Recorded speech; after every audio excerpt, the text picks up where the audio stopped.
ገና እድሜው 30 ነበር። እናም በዚህ እድሜው ሌጀንድ ተባለ። በእያንዳንዱ ሰው ቤት ኮምፒውተር እንዲኖር ምክንያት የሆነ ከዜሮ ተነስቶ የራሱን ኢምፓየር የገነባ ግን በ1985 ይህ ታላቅ ሰው ተባረረ። በተፎካካሪዎች አይደለም ወይንም በማርኬቱ ግን ራሱ በመሰረተውና በገነባው ካምፓኒ በአንድ ምሽት ብቻ ስቲቭ ጆብስ ስደተኛ ሆነ ከራሱ ከገዛ ቤተ መንግስቱ። Morning. It's hard to believe Apple's board once fired Steve Jobs, and also hard to believe the mastermind behind Macs, iPods, iPhones, and iPads is gone. Jobs, the man who started Apple in his parents' garage.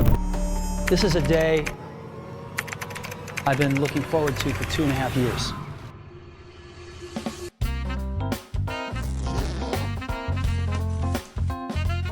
ስኬ ግርማ እባላለሁ። ይህ የመጀመሪያ ቪዲዮ ነው። ቪዲዮን ከወደዳችሁ ላይክ እና ሰብስክራይብ በማድረግ አበረታቱ። ሁሉ ነገር የጀመረው ስቲቭ ጆብስ ከመወለዱ በፊት ነበር። ወላጅ እናቱ ያላገባች ወጣትና የድህረ ምረቃ ተማሪ ናት። እናም በጉድፈቻ ልትሰጠው ታስባለች። እርሱ ብቻ አይደለም፣ ወሳጆቹም ከኮሌጅ የተመረቁ መሆን እንዳለባቸው ትወስናለች።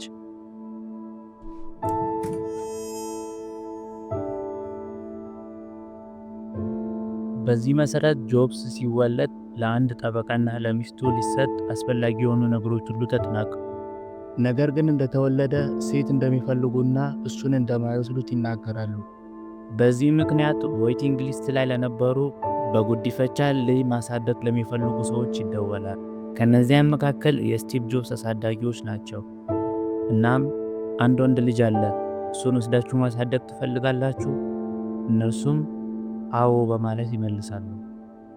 ግን መጨረሻ ላይ የስቲቭ ጆብስ ወላጅ እናት ሰዎቹ ከኮሌጅ አለመመረቃቸውን ስታውቅ የመጨረሻ የጉዲፈቻ ወረቀቱን አልፈርምም አለች።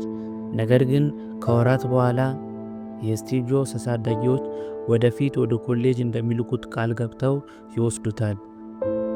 እናም ከ17 ዓመት በኋላ ወደ ኮሌጅ ይገባል። ለዛውም እንደ ስታንፎርድ ያለ ውድ ኮሌጅ። ቤተሰቦቹ መላው ህይወታቸውን ያጠራቀሙትን ገንዘብ ነው የከፈሉለት። ነገር ግን ከ6 ወር በኋላ ስቲቭ ጆብስ በህይወቱ ላይ ምን ማድረግ እንዳለበት አላወቀም። እንዲሁም ኮሌጅ ውስጥ መሆኑና መማሩ በህይወቱ ላይ ምን ጥቅም እንዳለው ብቻ በህይወቱ ምን ማድረግ እንዳለበት አላወቀም። እና በዚህ በኩል ቤተሰቦቹ ህይወታቸውን ሙሉ አጠራቅመው የከፈሉለት የኮሌጅ ገንዘብ አለ። ሆኖም ግን ስቲቭ ጆብስ ለማቋረጥ ወሰነ። ውሳኔው ትክክል ይሁን አይሁን እየተጠራጠረ ነበር። ዶርም አልነበረውም። ስለዚህ ወለል ላይና የጓደኞቹ ዶርም ውስጥ ያድር ነበር። በሳምንት አንዴም ጥሩ ምግብ ለመብላት ወደ ሃሪ ክሪሽና ቤተ መቅደስ እሁድ 7 ማይል በእግሩ እየተጓዘ የሄደ ይበላ ነበር። እናም እንዲህ ይላል፣ በሰዓቱ ፈርቼ ነበር። ነገር ግን አሁን ወደ ኋላ ተመልሼ ሳስብ ከኮሌጅ መውጣቴ በህይወቴ ከወሰንኳቸው ምርጥ ውሳኔዎች መካከል አንዱ ነው። ስሜቴን ተከትዬ በመጓዜ መጨረሻ ላይ ያገኘሁት ነገር በዋጋ የሚገለጽ አይደለም። ለምን እንደዚህ እንዳለ ላስረዳችሁ። በኮሌጅ ካቋረጠ በኋላ የካሊግራፊ ክላስ ጀምራል። እናም ስለ ሳሪፍ፣ ሳንሳሪፍ፣ ስለ ሌተር ኮምቢኔሽን፣ ስለ ተለያዩ የፊደል አጣጣል ወይንም አጻጻፍ ይማራል። እነዚህ ነገሮች ሲማር በህይወት ውስጥ ፕራክቲካል ናቸው ብሎ አይደለም፣ ነገር ግን በሰዓቱ ወዶት ነበር። እናም ከዓመታት በኋላ እነዚህ ነገሮች ማኪንታሽ ወይንም ማክ ላይ በራሱ ካምፓኒና እሱ በሰራው ኮምፒውተር ላይ ተገብረዋል። እናም ማክ የመጀመሪያው የሚያምር ታይፖግራፊ ያለው ኮምፒውተር ይሆናል። ከኮሌጅ ባያቋርጥ ኖሮ ያንን የካሊግራፊ ኮርስ አይወስድም ነበር። ያንን ኮርስ ባይወስድ ደግሞ ምናልባት ማክ የሚያማምሩ ታይፖግራፊዎች አይኖሩትም ነበር። እና እንደዚህ ይላል፣ ነጥቦችን አገናኙ።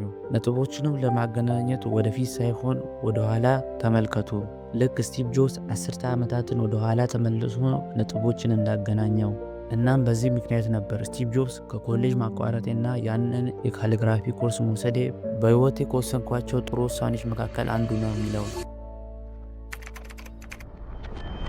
ጆብስና ዎዝ አፕልን የመሰረቱት በቤተሰቡ ጋራጅ ውስጥ ነበር። እናም ስቲቭ ጆብስ ገና 20 ዓመቱ ነበር። ሁለቱ በጋራጅ ውስጥ የጀመሩት ካምፓኒ በ10 ዓመታት ውስጥ ከ4000 በላይ ሰራተኞች እንዲሁም አፕል ከ$2 ቢሊዮን በላይ የሚያወጣ ካምፓኒ ሆነ።